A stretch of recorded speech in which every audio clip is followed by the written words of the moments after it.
शिक्षकगण एवं हमारे विद्यालय के छात्र छात्राओं, आप सबको मेरा अभिनंदन। आज मैं अंतर्राष्ट्रीय योग दिवस के अवसर पर आपके समक्ष योग पर आधारित कुछ विचार प्रस्तुत करना चाहती हूँ। योग एक जीवन दर्शन है। योग एक आत्मानुशासन है। योग एक जीवन पद्धति है। योग व्याधिमुक्त व समाधि युक्त जीवन की संकल्पना है।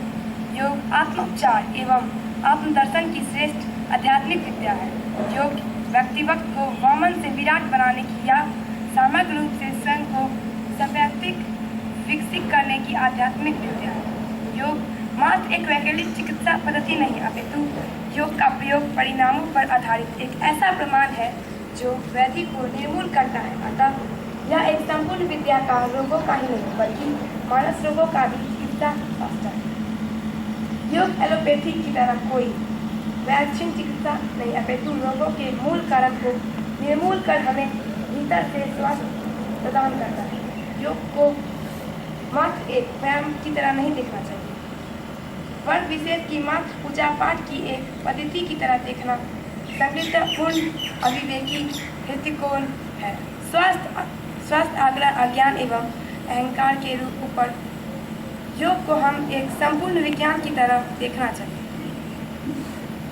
योग की पौराणिक मान्यता है कि इससे अष्टचक्र जागृत होते हैं एवं प्रयाणांत के निरंतर जन्म जन्मांतर के सचित अशुभ संस्कार व पाप प्रतिक्षण होते हैं। इन शब्दों के साथ मैं आपकी वाणी से विदा लेना चाहती हूँ। धन्यवाद। आंख बंद करें। 3 बार अब पहले ओम का उच्चारण करें। Yes, ready, start.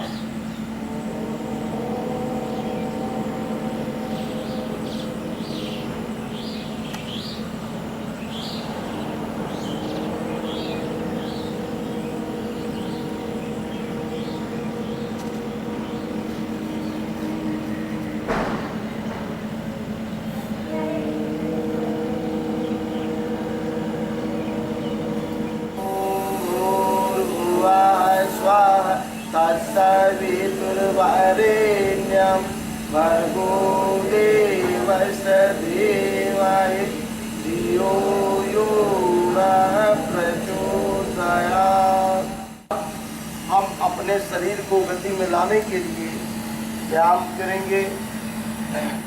आइए अब हम योग साधना का अभ्यास चालन क्रियाओं यानी शिथिलता अभ्यासों से करते हैं जो शरीर में सूक्ष्म रूप से रक्त संचार को बढ़ाते हैं। गर्दन का व्यायाम, गर्दन को आगे और पीछे झुकाना। सचेत मुद्रा, पैरों को आरामदायक स्थिति में फैलाएं तथा हाथों को कमर पर रखें। सांस छोड़ें तथा सिर को धीरे धीरे आगे की ओर झुकाएं और थोड़ी को छाती से स्पर्श कराने का प्रयास करें। सांस भीतर लें तथा सिर को उतना पीछे ले जाएं जितना आराम से जा सके और सांस भीतर लिए हुए सिर को वापस आगे लाएं।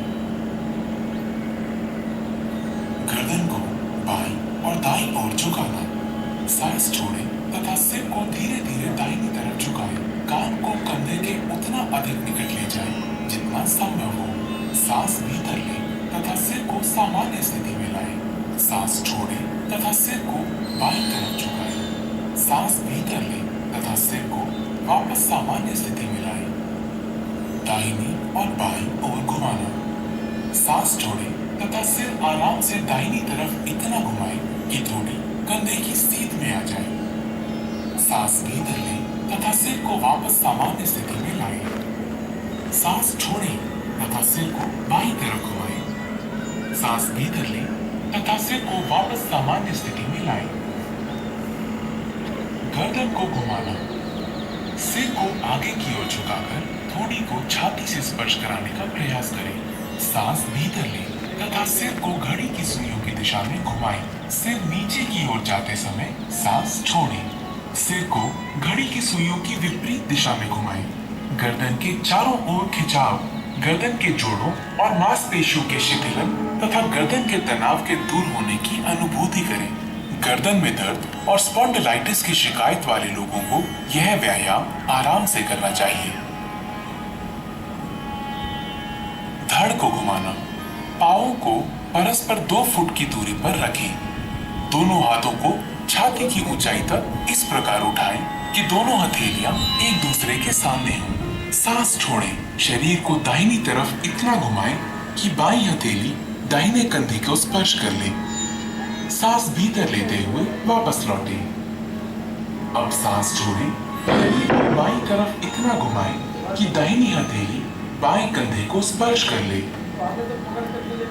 सांस भीतर लेते हुए वापस लौटें। पुनः दोहराएं। सांस लेते हुए धीरे धीरे करें। मेरुदंड या डिस्क संबंधी समस्या होने पर तथा मासिक धर्म के दौरान यह व्यायाम ना करें। खड़ी मुद्रा में विश्राम करें। घुटनों को चलाना। सांस भीतर लें। अपनी भुजाओं को कंधों तक उठाएं। सांस छोड़ें। घुटने मोड़ें तथा अपने शरीर को शून्य की मुद्रा में नीचे लाएं। सांस भीतर लें और शरीर को सीधा करें। 2 बार और दोहराएं। इस व्यायाम से घुटने तथा कूल्हे के जोड़ मजबूत होते हैं। अत्यधिक आर्थराइटिस की समस्या होने पर इस व्यायाम को छोड़ दें। हाथों को नीचे लाते समय सांस छोड़ें। आइए अब योगासना की तरफ बढ़ें। रखें। उंगलियों को आपस में जकड़ें तथा कलाइयों को बाहर की तरफ मोड़ें। सांस भीतर लें तथा भुजाओं को ऊपर उठाते हुए कंधों की सीध में ले जाएं। एड़ियों को भूमि से ऊपर उठाएं और अंगूठों पर संतुलित हों। इस स्थिति में 10 से 15 सेकंड तक रहें। ये आसन शरीर में मजबूती लाता है, रीढ़ से जुड़ी तांत्रिकाओं के संकुलन को ठीक करने में सहायता देता है और गलत मुद्राओं को ठीक करता है। सांस छोड़ें। एड़ियों को नीचे लाएं। उंगलियों की जकड़न को खोलें। हाथों को धड़ के समांतर नीचे लाएं और खड़े होने की मुद्रा में वापस आएं। वृक्षासना। वृक्ष का अर्थ है पेड़। पैरों को परस्पर 2 इंच की दूरी पर रखकर खड़े हों। सामने एक बिंदु पर ध्यान केंद्रित करें। सांस छोड़ें। दाहिनी टांग को मोड़ें और पैर को बाईं जंघा के बीच में रखें। एड़ी को मूलाधार को स्पर्श नहीं करना चाहिए। सांस भीतर लें। हाथों को ऊपर ले जाएं और हथेलियों को परस्पर मिलाएं। इस स्थिति में 10 से 15 सेकंड तक रहें और सामान्य रूप से सांस लें। इससे तांत्रिकाओं और मांसपेशियों का सामंजस्य बेहतर होता है, मजबूती और सतर्कता बढ़ती है। आर्थराइटिस तथा मोटापा होने पर यह अभ्यास ना करें। सांस छोड़ें और हाथों तथा दाहिनी टांग को नीचे लाएं।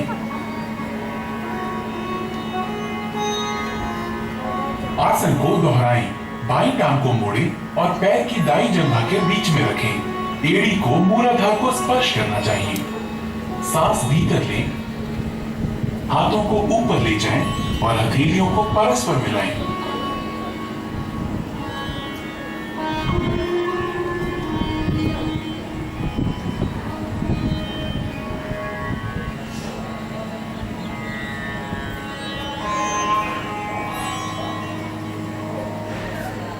विश्राम करें। शरीर को कमर से ऊपर की ओर खींचें। सांस छोड़ें तथा आगे की तरफ तब तक झुके जब तक पूरी हथेली धरती को स्पर्श करने लगे। इस अंतिम स्थिति को 10 से 30 सेकंड तक बनाए रखें। जिन लोगों को पीठ की अकड़न की समस्या हो, उन्हें अपनी क्षमता के अनुरूप ही झुकना चाहिए।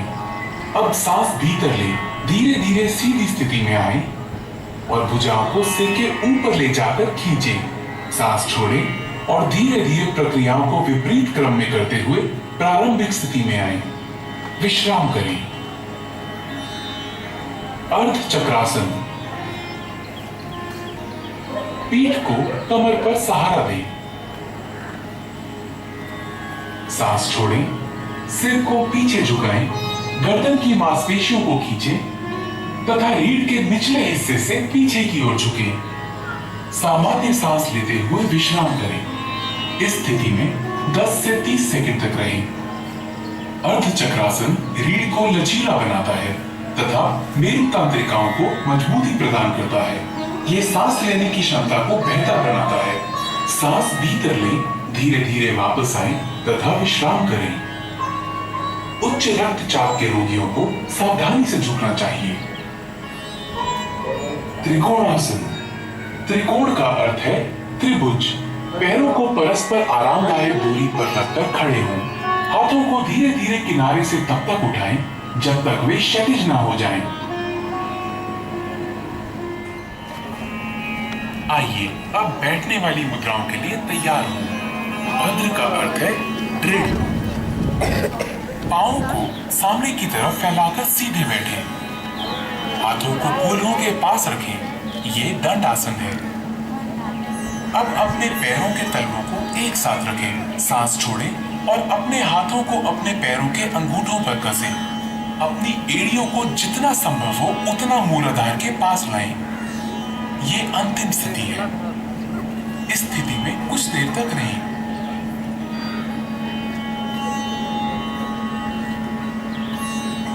भद्रासन शरीर को दृढ़ रखता है और मस्तिष्क को स्थिर करता है। अब अपने पैरों को खींचें और विश्राम की अवस्था में आए। एक्यूट आर्थराइटिस अथवा साइटिका होने पर यह अभ्यास ना करें। अर्ध उष्ट्रासन। उष्ट्र का अर्थ है ऊंट। दंडासन में आए। अपने पैर मोड़ें और एड़ियों पर बैठ जाएं। पीछे पर जांघों को पास पास रखें और पैरों के अंगूठे एक दूसरे को स्पर्श कर रहे हों। हाथों को घुटने पर रखें। यह वज्र आसन है। आइए अब अर्ध उष्ट्रासन प्रारंभ करें। सांस भीतर लें, उठें और अपने घुटनों के बल खड़े हों। सांस छोड़ें।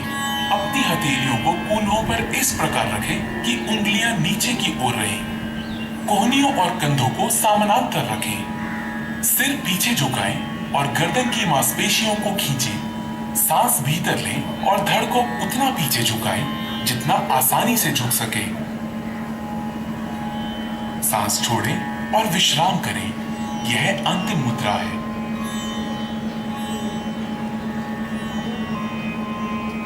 अब सांस भीतर लें और वापस लौटें। सांस छोड़ें, अपने हाथ नीचे रखें और वज्रासन में बैठें। यह आसन उदर की चोटों, चक्कर आने या गर्भावस्था के दौरान ना करें। शशांक आसन। यह आसन मेरुदंड के लचीलेपन को बढ़ाता है। यह कब्ज तथा अपच दूर करने और मधुमेह के प्रबंधन में सहायक है। इसे दूसरी तरफ के लिए दोहराएं।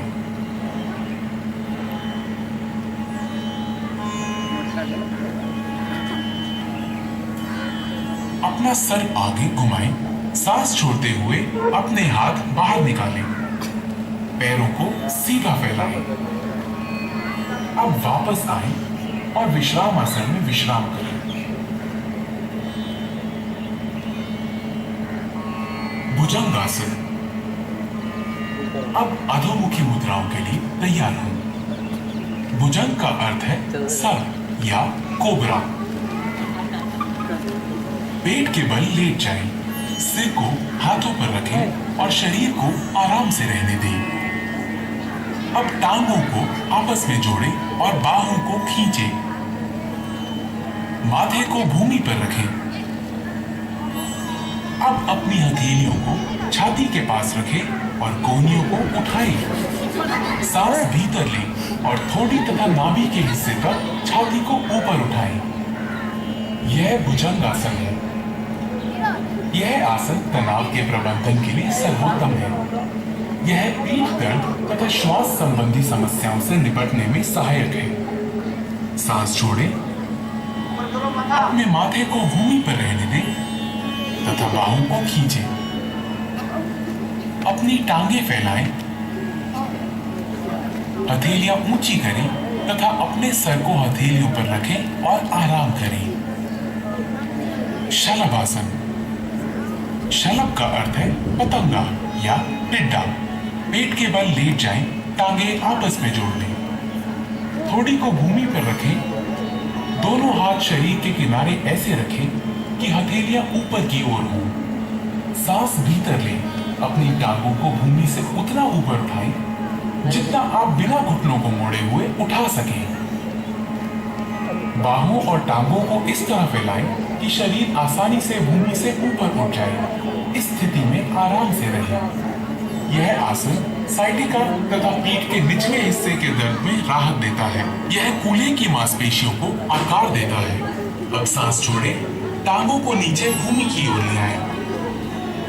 अपनी बाहें निकालें और भूमि पर विश्राम करें। हृदय रोगियों को यह मुद्रा नहीं करनी चाहिए।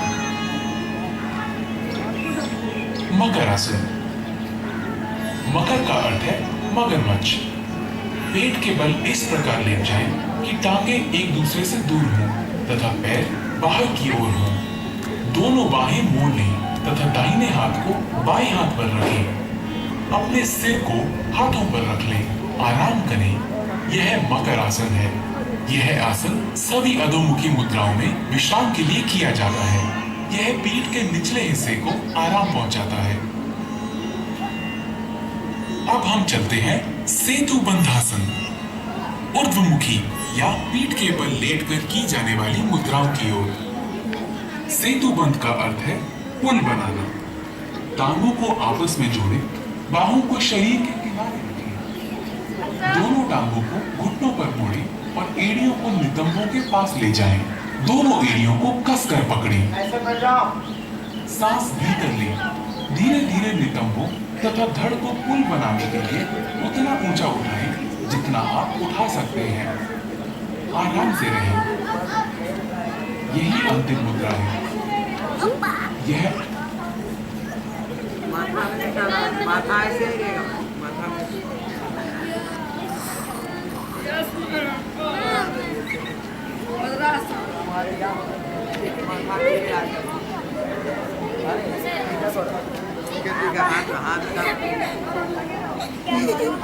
धीरे धीरे नितंबों तथा धड़ को पुल बनाने के लिए उतना ऊंचा उठाएं जितना आप उठा सकते हैं। आराम से रहें। यही अंतिम मुद्रा है। यह आसन अवसाद तथा व्यग्रता से मुक्ति देता है। ये पीठ के निचले हिस्से की मांसपेशियों को मजबूत बनाता है। अब सांस छोड़ें। धीरे धीरे मूल स्थिति में आए और विश्राम करें। विश्राम करने के लिए पीठ के बल लेट जाएं। पीठ का बल लेट जाओ। कृपया ध्यान रखें, गर्भावस्था के बाद की बीमारियों वाली महिलाएं इस आसन का प्रयोग ना करें। पवन मुक्त आसन। दोनों घुटने मोड़े तथा जांघों को छाती के पास लाएं। उंगलियों को आपस में जकड़ लें और घुटनों के नीचे पिंडलियों को अच्छी तरह पकड़ लें। सिर तथा कंधे उठाएं और घुटनों को थोड़ी से छूने का प्रयास करें। यह पवन मुक्त आसन है। यह कब्ज दूर करता है, उदर वायु से मुक्ति दिलाता है और पीछे की मांसपेशियों तथा वेद तंत्रिकाओं को ठीक करता है। अपना सिर पीछे लाएं। सांस छोड़ें। अपनी टांगों को सीधा फैलाएं। आराम करें। उदर की चोटों, हर्निया, साइटिका तथा गर्भावस्था में यह अभ्यास ना करें।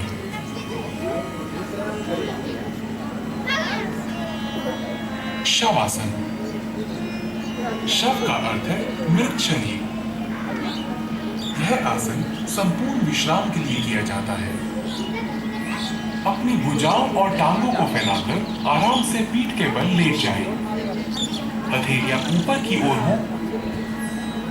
आंखें बंद कर लें। पूरे शरीर को जागृत भाव से विश्राम दें। प्राकृतिक श्वास से परिचित हों। इसे लयबद्ध और धीमा होने दें। किसी भी मुद्रा में बैठें। अपने मेरुदंड को आरामदायक स्थिति में सीधा रखें। ज्ञान मुद्रा ग्रहण करें। अपनी हथेलियों को जांघों पर ऊपर की तरफ को रखें। भुजाएं और कंधे ढीले और आराम की स्थिति में होने चाहिए। अपनी आंखें बंद कर लें। और चेहरे को हल्का सा ऊपर उठाकर बैठ जाए। आपको एकाग्र होने की आवश्यकता नहीं है, वरन केवल अपनी दोनों भुजाओं के बीच हल्का ध्यान दें और सकारात्मक भाव जगाने में सहायक है। ध्यान हमें आत्मानुभूति की दिशा में आगे बढ़ाता है। ध्यान की स्थिति में बने रहें।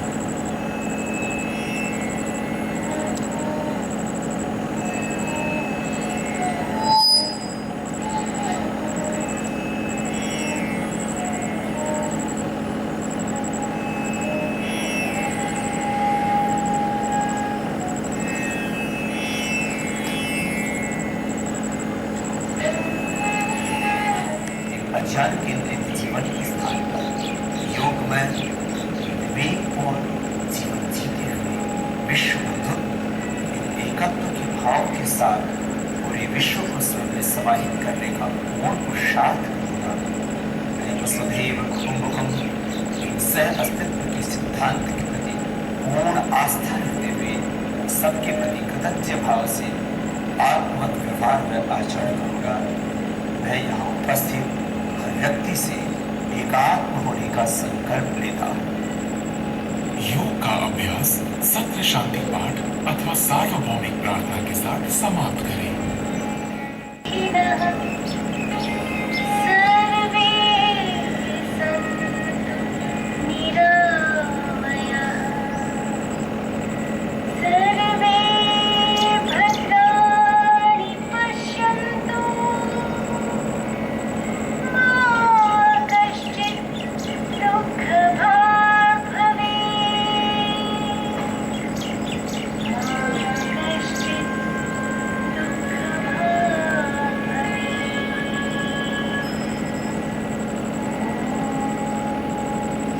शांति शांति।